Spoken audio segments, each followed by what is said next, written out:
Infancia marcada por la gracia. El niño sanado por San Francisco.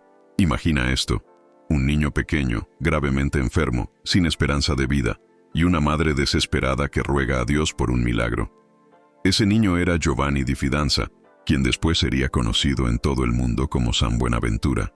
Su vida comenzó con un misterio de gracia que marcaría su destino para siempre. Nació alrededor del año 1217 en Bagnoregio, un pequeño pueblo de Italia, en una familia cristiana acomodada pero no aristocrática.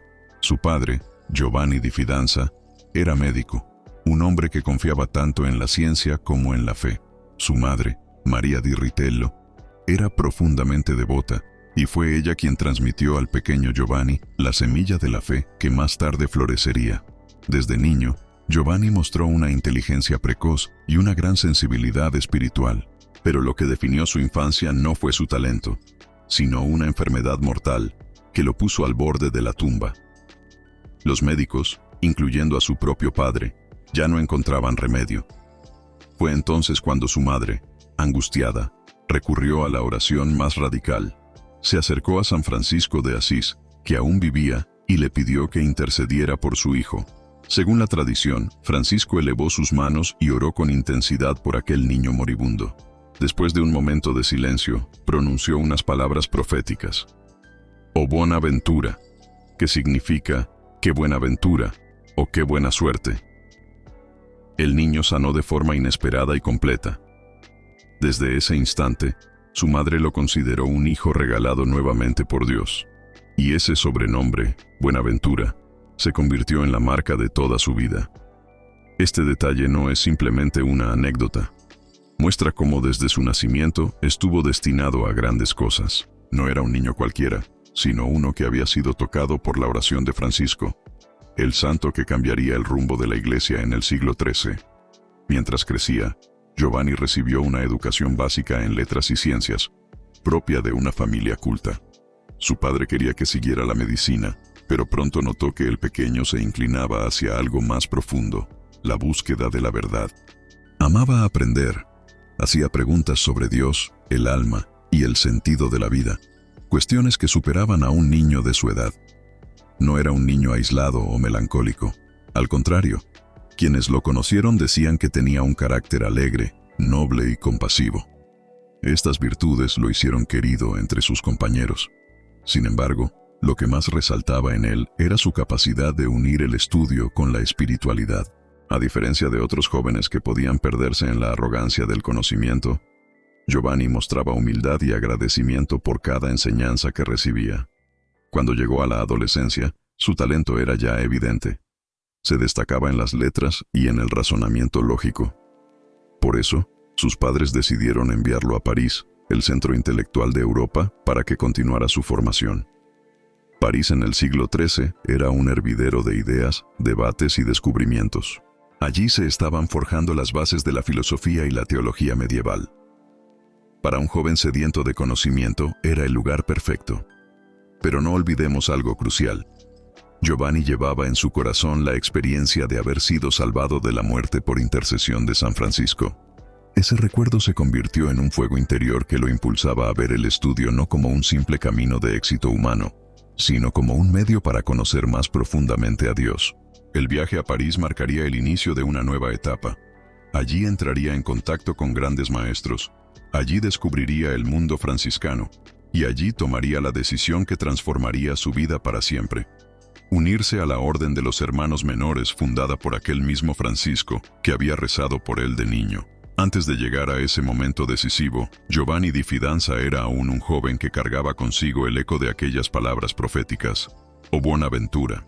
Sin saberlo, estaba destinado a convertirse en uno de los más grandes teólogos de la Iglesia, en un hombre que uniría razón y fe como pocos lo habían hecho antes. Su infancia, marcada por la fragilidad de la enfermedad y la fuerza del milagro, fue la primera señal de que su vida estaría siempre guiada por la gracia. Desde Bagnoregio hasta París, desde la enfermedad hasta la vocación, la historia de San Buenaventura comenzaba con un recordatorio claro: Dios tenía un plan especial para él. El joven sabio que encontró en París su verdadero hogar. Imagina a un joven brillante, apenas dejando atrás la adolescencia, caminando por las calles de París en pleno siglo XIII, una ciudad que hervía de movimiento, mercaderes en las plazas, artesanos en los talleres, peregrinos en las iglesias y en el corazón de todo, la Universidad de París, el centro intelectual más prestigioso de Europa. Ese joven era Giovanni di Fidanza, el futuro San Buenaventura. Sus padres habían invertido en su formación, convencidos de que su inteligencia lo llevaría lejos. Y no se equivocaban. Giovanni tenía un talento poco común, una mente ágil y profunda, que absorbía todo lo que le enseñaban con pasión y disciplina. La Universidad de París era un lugar vibrante, pero también competitivo. Allí se encontraban las mentes más brillantes de Europa, tanto maestros como alumnos, discutiendo temas de lógica, filosofía, medicina, derecho y teología. En ese ambiente, Giovanni comenzó a destacar. Sin embargo, lo que lo hacía especial no era solo su capacidad intelectual, sino su actitud humilde. Mientras otros estudiantes buscaban la gloria, él buscaba la verdad. Mientras otros se enredaban en debates interminables para demostrar superioridad, Giovanni mantenía un espíritu de respeto y apertura. Pronto fue conocido no solo por su brillantez, sino también por su carácter sereno y bondadoso. Pero en medio de aquel torbellino de conocimientos y disputas académicas, Giovanni se enfrentó a una pregunta decisiva. ¿Qué haría con todo ese conocimiento? ¿Sería un filósofo reconocido, un hombre de prestigio académico o algo más? Aquí aparece un encuentro que cambiaría todo. En París tuvo contacto con los franciscanos, los hermanos menores, una orden fundada por San Francisco de Asís, aquel mismo santo cuya oración había salvado su vida cuando era niño. Al verlos, Giovanni quedó profundamente impresionado. No eran eruditos vestidos de lujo ni maestros con honores. Eran hombres sencillos, vestidos con hábitos pobres, que predicaban la alegría del Evangelio con humildad y entrega. Lo que más le conmovió fue que aquellos frailes vivían lo que enseñaban. No se limitaban a hablar de Dios en las aulas, sino que lo llevaban a las calles, a los enfermos, a los pobres. Ese testimonio resonó en su corazón como un eco del milagro de su infancia. Era como si el destino lo llamara de nuevo hacia Francisco. Giovanni tomó entonces una decisión radical: entrar en la orden de los hermanos menores. Fue un paso sorprendente para muchos, porque significaba renunciar a la posibilidad de riquezas, prestigio y poder. Pero para él no fue una renuncia, sino una elección gozosa. Comprendió que la sabiduría que buscaba solo tenía sentido si estaba iluminada por la fe. Al ingresar a la orden, Giovanni adoptó con orgullo aquel sobrenombre que había marcado su vida: Buenaventura. No era ya el hijo del médico de Bagnoregio, ni solo un estudiante prometedor en París. Era un franciscano, un hermano menor dispuesto a consagrar su inteligencia, su corazón y toda su existencia a Dios. Una vez dentro de la orden, su camino de estudio no se detuvo. Al contrario, tomó un nuevo rumbo. Bajo la guía de grandes maestros como Alejandro de Ales, Buenaventura profundizó en la filosofía y la teología. Allí conoció también a figuras que marcarían su vida, como Santo Tomás de Aquino, quien se convertiría en su amigo y compañero en la búsqueda de la verdad. Lo fascinante es que Buenaventura no vio la fe y la razón como dos fuerzas opuestas, sino como dos alas que levantan al ser humano hacia Dios. Decía que la razón ilumina la mente, pero la fe enciende el corazón. Y sin ese fuego, el conocimiento se convierte en soberbia vacía. Los franciscanos vieron rápidamente en él un talento extraordinario. No solo era un estudioso brillante, sino también un hombre de oración, equilibrado y lleno de compasión. Su inteligencia no lo alejaba de los demás. Al contrario, lo hacía cercano, porque sabía explicar las cosas profundas con palabras simples que todos podían entender. En poco tiempo, Buenaventura se convirtió en un referente dentro de la orden y en la universidad. Su manera de enseñar no buscaba humillar a quien pensaba distinto, sino guiarlo hacia una comprensión más profunda. Por eso, tanto sus alumnos como sus hermanos lo admiraban profundamente. En aquellos años, en París, Buenaventura comenzó a perfilar su estilo de vida y de pensamiento, un hombre que unía la grandeza de la filosofía con la humildad del Evangelio. No era un sabio encerrado en libros, sino un franciscano que veía en cada idea una oportunidad para acercar a los hombres a Dios. Así, la ciudad que era el centro del saber en Europa, se convirtió también en el lugar donde Buenaventura descubrió su misión: ser puente entre la fe y la razón, entre la inteligencia humana y la luz divina. El joven Giovanni di Fidanza ya no existía. Ahora, San Buenaventura había comenzado a nacer, el franciscano que conquistó París con sabiduría y humildad. La Universidad de París estaba acostumbrada a grandes maestros. Allí habían enseñado genios de la talla de Pedro Abelardo y Alejandro de Ales. Sin embargo, cuando el joven Buenaventura comenzó a destacar, algo diferente empezó a brillar en las aulas. No era solo su inteligencia lo que lo hacía único, sino el modo en que unía la ciencia con la fe, la razón con el amor, la enseñanza con la humildad franciscana. Sus clases no eran frías lecciones llenas de conceptos complicados, como solían ser en aquel tiempo. Eran experiencias vivas.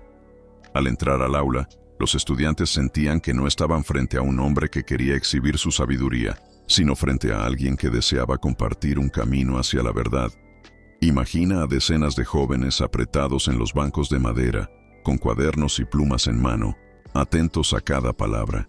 Buenaventura no solo explicaba a Aristóteles o los padres de la Iglesia, sino que conectaba todo con una visión más profunda, la de un universo en el que la razón humana encuentra su plenitud cuando se abre a la luz de Dios.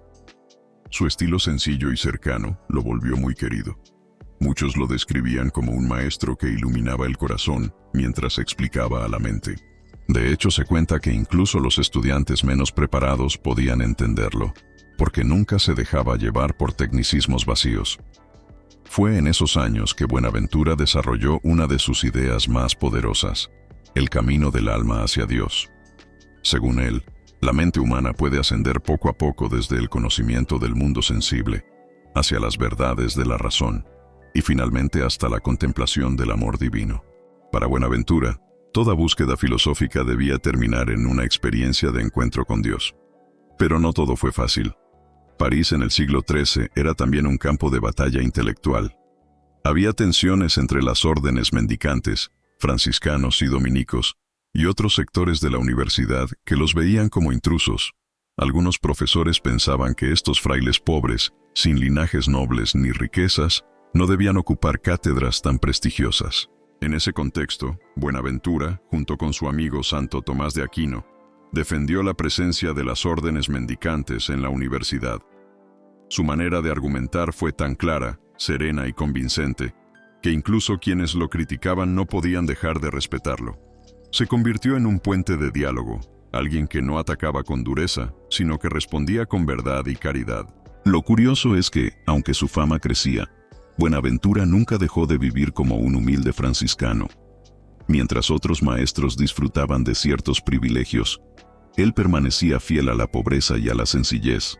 Sus compañeros frailes lo veían rezando de madrugada, sirviendo en tareas pequeñas, compartiendo lo poco que tenía con los demás. Esa coherencia era su mayor fuerza. Durante estos años, también comenzó a escribir obras que lo consolidarían como uno de los grandes pensadores de la Edad Media. Entre ellas, destacan los comentarios a las sentencias de Pedro Lombardo, que lo convirtieron en doctor reconocido. Pero quizás lo más inspirador es que nunca escribió con el orgullo de un académico, sino con la pasión de un creyente. En sus páginas siempre dejaba claro que el conocimiento no era un fin en sí mismo, sino un medio para amar más a Dios.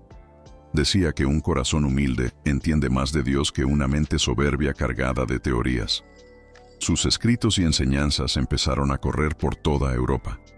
Los estudiantes que pasaban por sus clases se llevaban no solo conocimientos, sino un modo distinto de vivir la fe.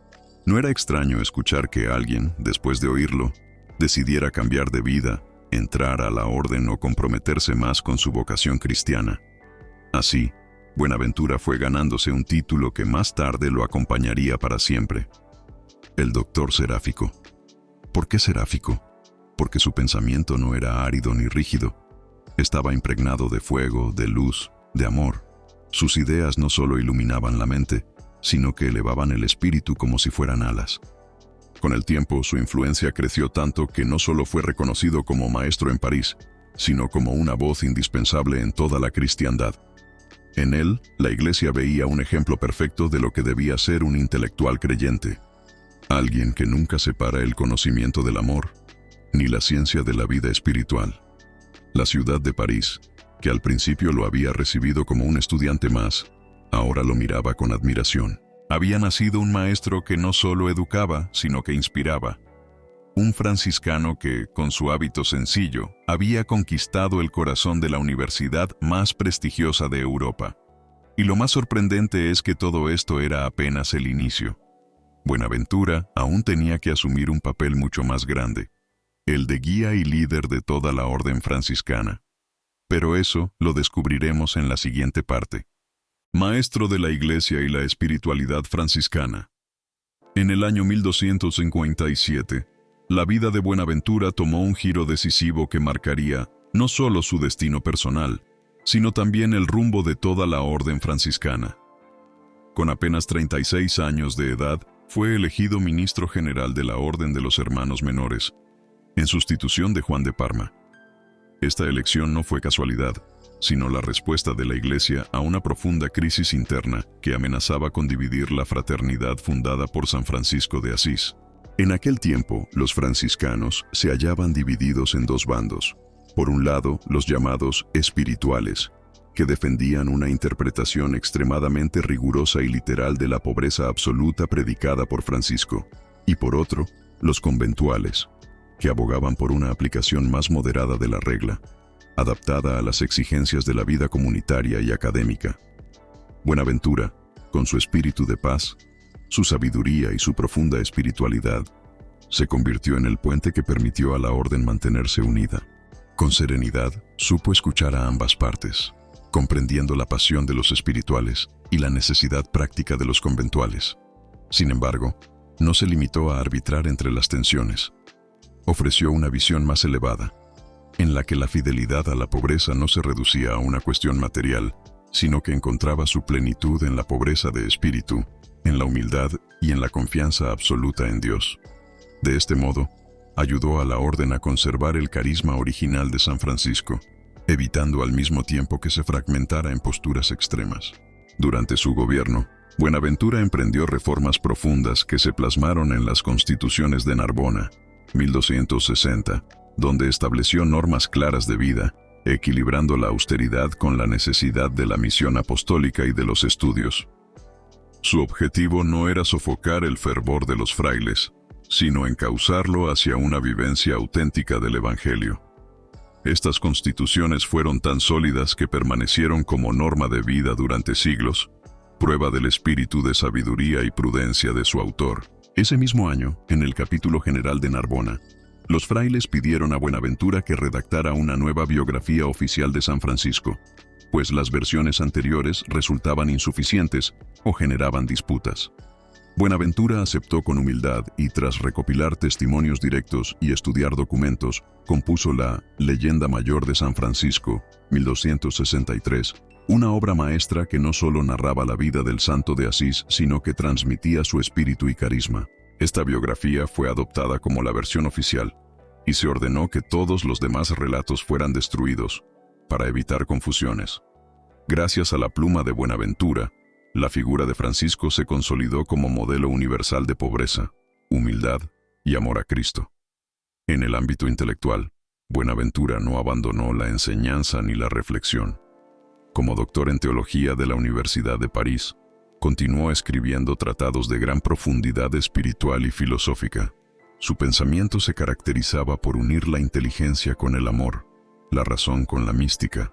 No buscaba simplemente demostrar verdades abstractas, sino conducir al creyente hacia la unión con Dios.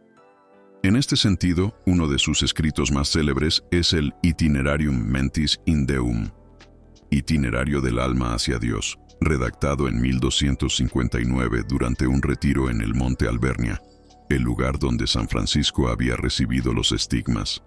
En este libro, Buenaventura describe el camino del alma que, partiendo de la contemplación del mundo creado, asciende progresivamente hacia la unión íntima con el Creador.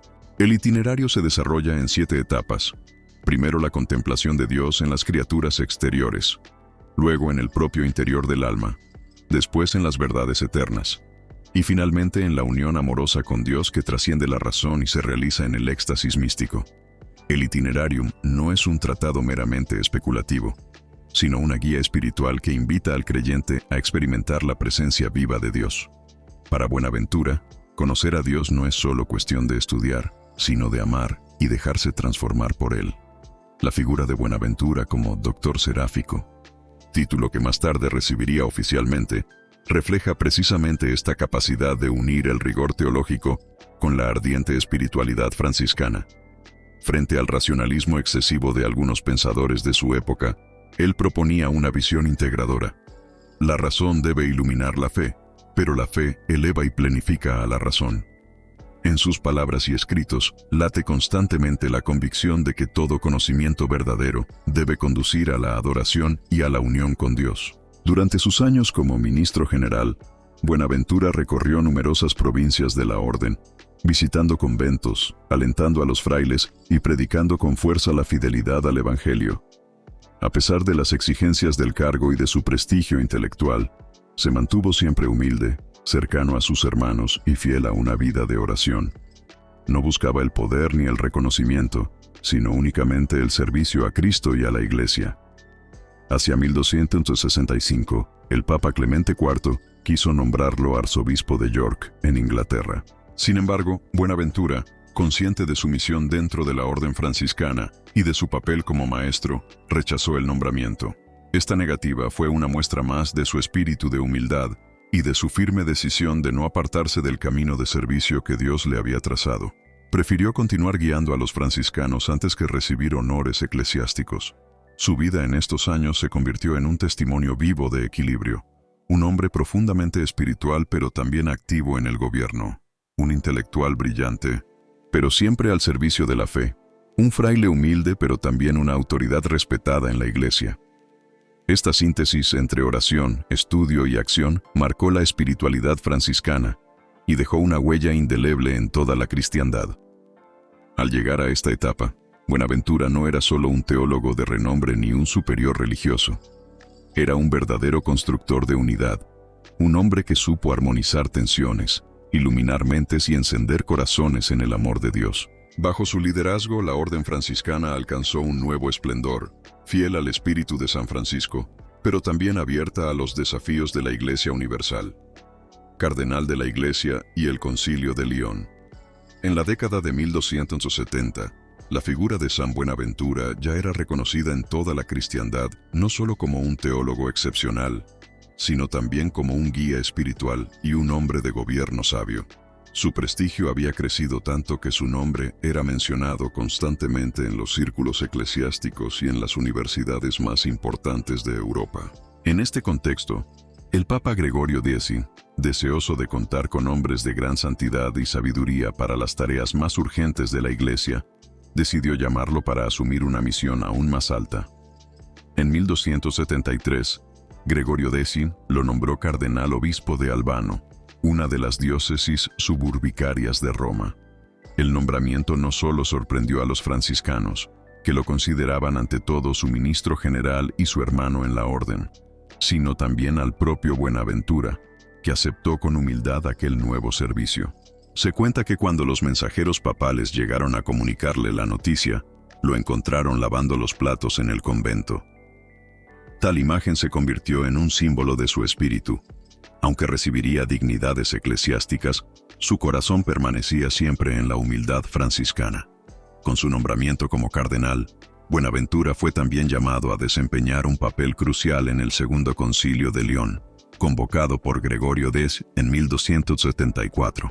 El objetivo principal del concilio era inmenso: intentar la reunificación entre la Iglesia de Oriente y la Iglesia de Occidente, separadas desde el gran cisma de 1054.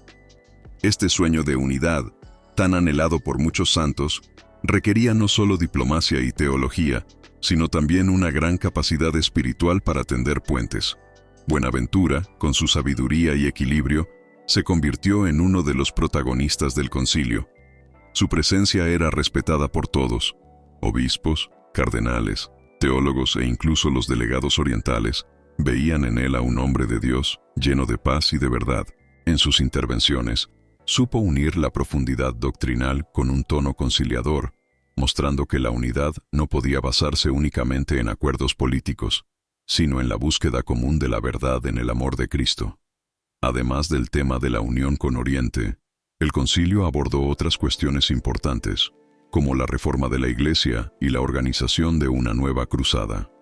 Buenaventura participó activamente en las discusiones y fue designado para pronunciar sermones solemnes que marcaron el espíritu de la asamblea. Sus palabras no eran meros discursos, sino verdaderas exhortaciones espirituales que llamaban a la conversión, a la humildad y a la búsqueda de la voluntad de Dios por encima de los intereses humanos. Durante aquellos meses en Lyon, la santidad de Buenaventura se hizo aún más visible. No se comportaba como un príncipe de la Iglesia, sino como un sencillo fraile franciscano que vivía con austeridad, dedicaba largas horas a la oración y trataba a todos con bondad y cercanía. Muchos testigos quedaron impresionados por la serenidad de su rostro y por la fuerza interior que transmitía. Era, en cierto modo, la encarnación viva del espíritu de San Francisco dentro de la alta jerarquía de la Iglesia. Sin embargo, la vida de Buenaventura se acercaba a su ocaso. Durante el concilio, su salud comenzó a deteriorarse, aunque él continuó trabajando incansablemente por la causa de la unidad de la Iglesia. Finalmente, el 15 de julio de 1274, en pleno desarrollo del concilio, Buenaventura falleció repentinamente en Lyon, a la edad de 56 años. La noticia de su muerte causó una profunda conmoción entre los padres conciliares y entre todo el pueblo cristiano. El Papa Gregorio X, conmovido, celebró personalmente la misa de exequias, y el cardenal Pedro de Tarantasia, quien más tarde sería el Papa Inocencio V, pronunció la homilía fúnebre. Su entierro fue multitudinario. Obispos, cardenales, frailes y laicos se reunieron para despedir al hombre que había sido al mismo tiempo maestro, guía espiritual y pacificador. El mismo concilio, interrumpido por un momento de dolor, se convirtió en testigo del reconocimiento universal de la santidad de Buenaventura. Las crónicas narran que su muerte fue vista como un signo de Dios. Aquel hombre que había entregado su vida a construir la unidad y a guiar a la Iglesia en la verdad, partía en medio de un concilio ecuménico como si el Señor lo llamara en el momento en que su misión había alcanzado la plenitud. No era un político ni un diplomático más. Era un santo cuya vida estaba marcada por la oración, el servicio y la sabiduría. Tras su fallecimiento, comenzaron a multiplicarse los testimonios sobre su santidad. Muchos hablaban de su humildad, de su vida de oración, de su austeridad y de los milagros que Dios realizaba por su intercesión. La figura del doctor seráfico fue pronto venerada en toda Europa, no solo en los conventos franciscanos, sino también en universidades, parroquias y monasterios. Con su partida, Buenaventura dejaba un legado inmenso, escritos que iluminaban el camino espiritual, normas de vida que fortalecieron a la orden franciscana y un ejemplo de entrega total a Dios y a la Iglesia. Pero sobre todo, dejaba una enseñanza viva, que la verdadera sabiduría no se mide por la acumulación de conocimientos, sino por la capacidad de conducir al alma hacia el amor de Dios. El recuerdo de su muerte en Lyon se convirtió en una inspiración para las generaciones posteriores, que veían en Buenaventura no solo a un cardenal de la Iglesia, sino a un santo que supo vivir la grandeza en la humildad, el estudio en la oración y la autoridad en el servicio. El legado eterno del doctor seráfico. Tras su muerte en Lyon en 1274, San Buenaventura dejó una huella tan profunda en la Iglesia que no tardó en ser venerado por todos los fieles. Su vida, marcada por la humildad franciscana, la sabiduría teológica y el servicio pastoral, fue reconocida como un testimonio luminoso de santidad. En medio de una época convulsa, él supo unir dos dimensiones que muchos consideraban irreconciliables: la ciencia y la fe, la contemplación y la acción, la mística y el gobierno.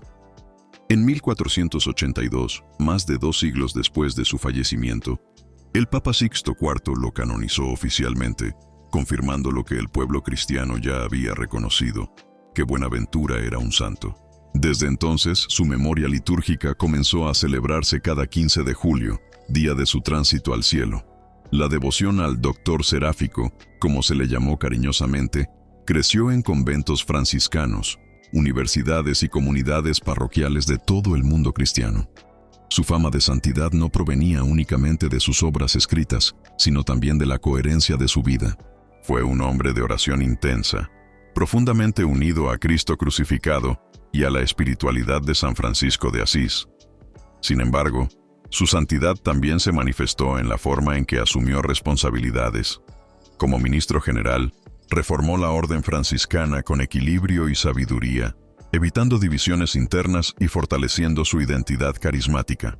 Como cardenal y obispo, fue un ejemplo de sencillez, siempre cercano al pueblo y reacio a los lujos. Uno de los aspectos más impresionantes de su legado son sus escritos teológicos y espirituales. Obras como Itinerarium Mentis in Deum, Itinerario del alma hacia Dios, La vida de San Francisco y sus comentarios sobre las sentencias de Pedro Lombardo, se convirtieron en referentes para generaciones enteras. Su pensamiento supo integrar la teología escolástica con una visión profundamente mística. No se limitó a analizar racionalmente la fe, invitaba al alma a recorrer un camino interior, paso a paso, hasta llegar a la unión plena con Dios en la contemplación amorosa. Por esta capacidad única de elevar la mente y el corazón hacia lo divino, el Papa Sixto V lo proclamó en 1588 como doctor de la Iglesia, otorgándole el título de doctor seráfico. El término seráfico hacía alusión a los serafines, ángeles ardientes de amor, y reflejaba perfectamente la espiritualidad de Buenaventura, un teólogo que no solo iluminaba con su inteligencia, sino que ardía de amor por Dios. Su influencia en la espiritualidad cristiana fue enorme. En él, muchos encontraron un equilibrio que todavía hoy resulta actual. La fe y la razón no se oponen, sino que se iluminan mutuamente. El amor a Dios no está separado del servicio a los hombres. La contemplación profunda no significa alejarse del mundo, sino entrar en él con más luz y más paz. La orden franciscana lo consideró, junto con San Francisco, su gran pilar doctrinal. Mientras Francisco había dejado un testimonio de vida, Buenaventura supo plasmar en palabras y normas aquello que hacía de los franciscanos una comunidad de hermanos pobres y alegres. Gracias a él, la espiritualidad franciscana pudo enraizarse no solo en la vida popular, sino también en la teología académica. Hoy, la figura de San Buenaventura sigue siendo un faro para estudiantes, teólogos, religiosos y laicos que buscan unir la inteligencia con la fe y la acción con la oración. Su ejemplo nos recuerda que la verdadera sabiduría no consiste en acumular datos, sino en transformar la vida con el amor de Dios. Oración a San Buenaventura. San Buenaventura, doctor seráfico, tú que uniste la luz de la inteligencia con el fuego del amor a Dios, intercede por nosotros. Enséñanos a buscar siempre la verdad con humildad y a servir con alegría a nuestros hermanos. Guíanos en nuestro camino hacia la unión con Cristo, para que nuestra vida sea también un testimonio de fe, esperanza y caridad. Amén. Llamado a la acción. Si la vida de San Buenaventura ha tocado tu corazón, comparte este mensaje, suscríbete y únete a esta comunidad que sigue descubriendo la fuerza de los santos. Deja en los comentarios cuál de sus enseñanzas te inspira más, y pidamos juntos que, como él, sepamos vivir una fe ardiente y luminosa. Hagamos que su legado siga vivo hoy,